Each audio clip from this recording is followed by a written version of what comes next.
नमस्कार साथियों, पुनः एक बार स्वागत है मेरे यूट्यूब चैनल पे। और जैसा कि आपको पता है, बीपीएससी ने अपना अगला कदम बढ़ा दिया है। और जो एक तथाकथित आंदोलन किया जा रहा था, एक तथाकथित सेल्फ प्रोक्लेम्ड महान ज्ञानी के द्वारा, जिन्हें ब्रह्मांड के सारे विषयों पर जो निष्णात हैं और सारे ब्रह्मांड के एक एक चीज़ों का उन्हें ज्ञान है, चाहे वो प्लेन क्रैश के में मिलने वाला ब्लैक बॉक्स हो, या क्लास इन कोव AK-47 जिसे कहते हैं वो हो, या तमाम ऐसे विषय कोर्ट कचहरी कानून फिलॉसफी इतिहास, सब कुछ का उन्हें एकदम परिपूर्ण ज्ञान है।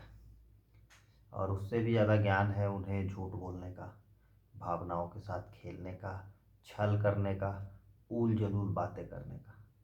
मैंने पहले भी कहा था कि जो बीपीएससी का आंदोलन चल रहा था पहले चरण में, तो उसमें भी जब वो आए तो अजीब अजीब सी बातें कर रहे थे कि राष्ट्रपति के पास चलेंगे हम लोग, यूएन चलेंगे, वीटो करवा देंगे, ये कर देंगे, इंटरनेशनल कोर्ट ऑफ जस्टिस जाएंगे, तो एक्स करेंगे तो वाई करेंगे।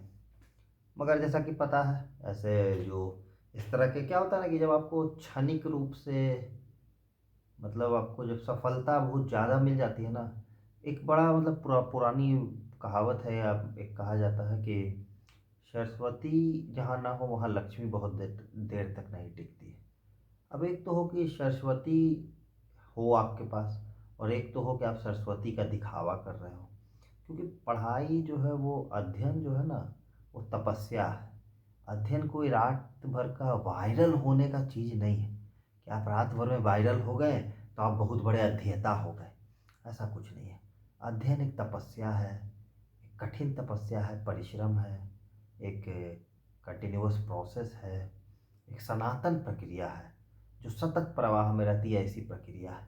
मगर वैसे लोग जो बस आज रात में कुछ कर रहे थे, सुबह वायरल हो गए, कट कॉपी पेस्ट हो रहा है, इधर से लिया उधर से लिया, आईटी सेल बैठा हुआ है, लड़कियों पर कमेंट कर रहे हैं कि सीबीएसई की लड़की लिपस्टिक लगाती है तब बिहार बोर्ड की लड़की कान वाला पहनती है। इस तरह की ऊल जलूल बातें कर रहे हैं।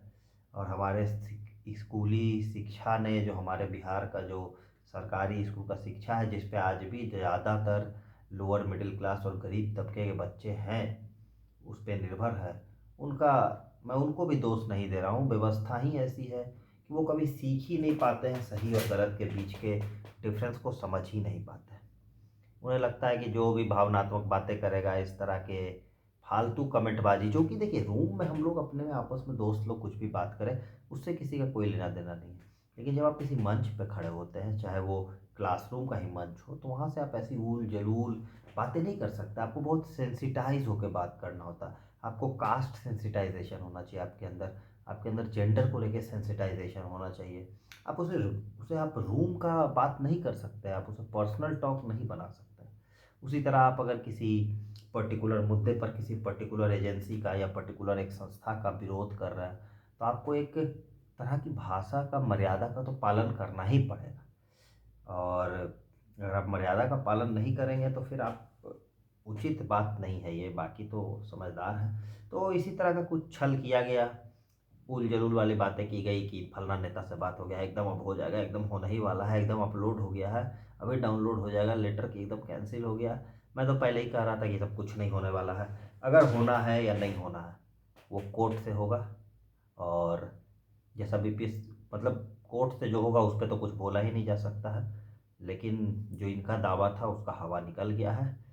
इन बाकी देखिए क्या है, कोई पैसा कमा सकता है, फेमस हो सकता है, मगर इस तरह के फालतू बातों से अपनी विश्वसनीयता खोते हैं।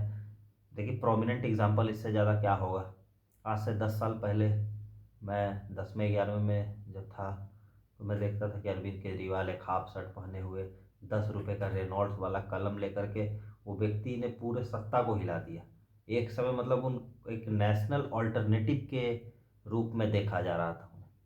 मगर वही बात है, जब आप अपने आप को कुछ ज़्यादा ही होशियार समझने लगते हैं, तो जब वो ऐसा व्यक्ति जो राष्ट्रीय स्तर पर था और जो सीधा सत्ता को ही चुनौती देता था, चुनौती क्या देता था, उसी दिल्ली में जब मोदी का जगरनॉट पूरे देश में चल रहा था, उस वक्त मोदी जी को वहाँ पर रोक दिया। खुद 67 आए, इनको 3 लिया, और कांग्रेस की तो ऐसी स्थिति की कि 3 बार का लोकसभा और 3 बार का विधानसभा मिला के 6 बार कांग्रेस शून्य पे दिल्ली में आउट हो चुकी है। खैर, तो जब वैसे, और केजरीवाल अपने आप में अगर देखें तो आईआईटीएन, आईआरएस और बहुत आरटीआई एक्टिविस्ट, अपने समय में वो 2006 में ही रमन मैग्सेसे अवार्ड जीत चुके हैं, तो अपने आप में बहुत बड़े पर्सनैलिटी थे वो पहले भी। तो जब वैसे व्यक्ति का, वैसे व्यक्तित्व का जब ये हश्र हो रहा है कि लोग कह रहे हैं कि मॉरल कैपिटल खो दिया उन्होंने, तो ऐसे ये जो लोग हैं जो गलती से वायरल हो गए और अपने आप को, ठीक है वायरल हुए, उसमें कोई बुरी बात नहीं है, वो आपने, आपका भाग्य है, आपका मेहनत होगा, आपका मेहनत भी है अपने स्तर पे। लेकिन अपने आप को हर पर, हर विषय का निष्णात समझना, सभी लोगों को उल जलूल बातें कहना, ट्रक भर भर के लग रहा था कि रैली चल रहा है, ये लग रहा है कि चुनावी रैली हो रहा है, लोगों को खाना खिला के। अरे भैया, आंदोलन, अगर छात्रों का आंदोलन है तो वैसे छात्र आएंगे ना, तो वो थोड़ी मतलब देखेंगे कि, सही बात है, प्रशासन करे कि पिकनिक मनाने आए थे, लग भी ऐसे ही रहा था। पत्रकार पूछ रहे, बच्चों को पता ही नहीं कि मैं क्या, क्यों आया हूँ। तो इस तरह का तो हम लोग रैली वैली देखते हैं, मतलब न्यूज़ व्यूज में कवर होता है। तो मिला जुला के मेरा यही कहना है, आज भी जो मैं पहले दिन से कह रहा हूँ, कि अपने अपने कामों में आ जाइए। एक शेर है कि सबको लड़ने पड़े अपने अपने युद्ध, चाहे राजा राम हो चाहे गौतम बुद्ध। तो आप भी अपने हिस्से की लड़ाई लड़िए, हम भी अपने हिस्से की लड़ाई लड़ रहे हैं। और ऐसे लोगों के बातों में आने की कोई आवश्यकता नहीं है, ये आपका समय बर्बाद करेंगे। ये लोगों को रील में देखिए, मुस्कुराइए, आनंद लीजिए, ऐसे लोगों को फॉलो मत कीजिए, अन्यथा आप अपने आप को गर्त में ढकेल लेंगे। आपकी सोचने की क्षमता खराब हो जाएगी, और आप बिल्कुल भी किसी भी परिस्थिति में, आपको आपका सफलता के मार्ग में ये सब रोड़ा है, इन रोड़ों को हटाएं और आराम से मेहनत करें। जिनका हुआ है वो ही मेहनत करें, जो भी एग्ज़ाम है उसके लिए, जिनका नहीं हुआ है वो आगे के लिए मेहनत करें, और बस चिल रहें, मस्त रहें। यही सब बातों के साथ मैं अलविदा लेता हूँ, और फिर हम लोग मिलेंगे। चलिए, तब तक धन्यवाद।